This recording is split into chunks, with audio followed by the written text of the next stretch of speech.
here. In case you're wondering why I'm wearing a shirt and tie, I had a job interview today. It's a job to become a stockbroker, so wish me luck. Let's hope I get it because it's a good job opportunity. And what I wanted to talk to you about today was just to expand on the first video I made. Many of you are probably wondering how it is that banks can just create money out of thin air and what the process is for doing that. And basically most of the countries in the free world operate under a system known as a fractional reserve banking system. Now, this is the process by which banks can create money out of thin air. Okay, now banks can't create unlimited amounts of money. They are limited in how much they can create. And the thing that limits them is what's known as a reserve requirement. Now, to make it nice and simple, we'll use a 10% reserve requirement, which is what it is in the United States. I believe it's 16% in Australia. So what that means is that if I, John, let's say I have $10,000 in savings, and I deposit that $10,000 at a bank. If the reserve requirement is 10%, that means the bank is required to keep 10% or $1,000 as its reserve, leaving them free to loan out the other $9,000. Say someone wants to buy a car, they need to borrow $9,000. Now, it would be logical to assume that when the bank makes the loan for $9,000, that the $9,000 is coming out of my $10,000 that I deposited, but that's not the case. What happens is, as a result of having my $10,000 on deposit, the bank can create $9,000 out of thin air on top of the $10,000 that I deposited in the bank. So what that means is that the money supply goes from $10,000, my $10,000, to $19,000, because we have my $10,000 savings and we have the $9,000 of money that the bank creates out of thin air and deposits into the account of the person who's taken out the loan. Now, what I'll do is I'm just going to show you a quick clip from a documentary called Zeitgeist Addendum, and it will explain the fractional reserve process a little bit better than I can. So take a number of years ago, the Central Bank of the United States, the Federal Reserve, produced a document entitled Modern Money Mechanics. This publication detailed the institutionalized practice of money creation as utilized by the Federal Reserve and the web of global commercial banks it supports. On the opening page, the document states its objective. The purpose of this booklet is to describe the basic process of money creation in a fractional reserve banking system. Now, $10 billion sits in a commercial bank account. Here's where it gets really interesting.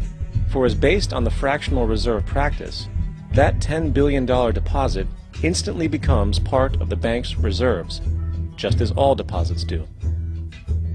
And regarding reserve requirements, as stated in Modern Money Mechanics, a bank must maintain legally required reserves equal to a prescribed percentage of its deposits. It then quantifies this by stating, under current regulations, the reserve requirement against most transaction accounts is 10%. This means that with a $10 billion deposit, 10% or $1 billion is held as the required reserve, while the other $9 billion is considered an excessive reserve and can be used as the basis for new loans. Now, it is logical to assume that this $9 billion is literally coming out of the existing $10 billion deposit. However, this is actually not the case. What really happens is that the $9 billion is simply created out of thin air on top of the existing $10 billion deposit. This is how the money supply is expanded. As stated in Modern Money Mechanics, of course they, the banks, do not really pay out loans from the money they receive as deposits. If they did this, no additional money would be created.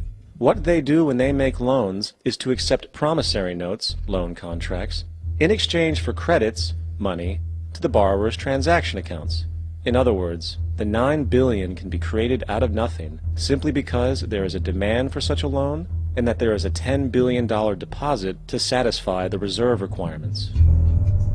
Now, let's assume that somebody walks into this bank and borrows the newly available $9 billion. They will then most likely take that money and deposit it into their own bank account. The process then repeats, for that deposit becomes part of the bank's reserves. 10% is isolated, and in turn 90% of the $9 billion, or $8.1 billion, is now available as newly created money for more loans. And, of course, that 8.1 can be loaned out and redeposited, creating an additional 7.2 billion, to 6.5 billion, to 5.9 billion, etc. This deposit money creation loan cycle can technically go on to infinity. The average mathematical result is that about $90 billion can be created on top of the original $10 billion. In other words, for every deposit that ever occurs in the banking system, about 9 times that amount can be created out of thin air. Okay, I hope that wasn't too confusing. I do understand how hard it is to wrap your head around this topic. It took me a while to get my head around it too, but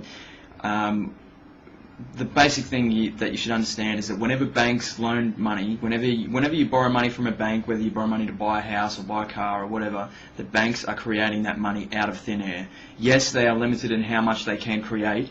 They can only create a certain amount based on how much they already have on deposit, but whenever you borrow money from a bank, it has been created out of thin air. That money doesn't exist until you borrow it, until the loan is created.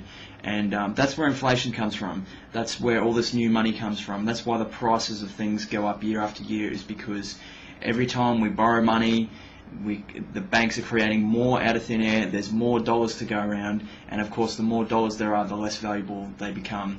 And I know it's hard to get your head around. We'll have to discuss it further, but hopefully this has sort of introduced you to the concept of fractional reserve banking and how corrupt it is. It is, in my opinion, a very corrupt process.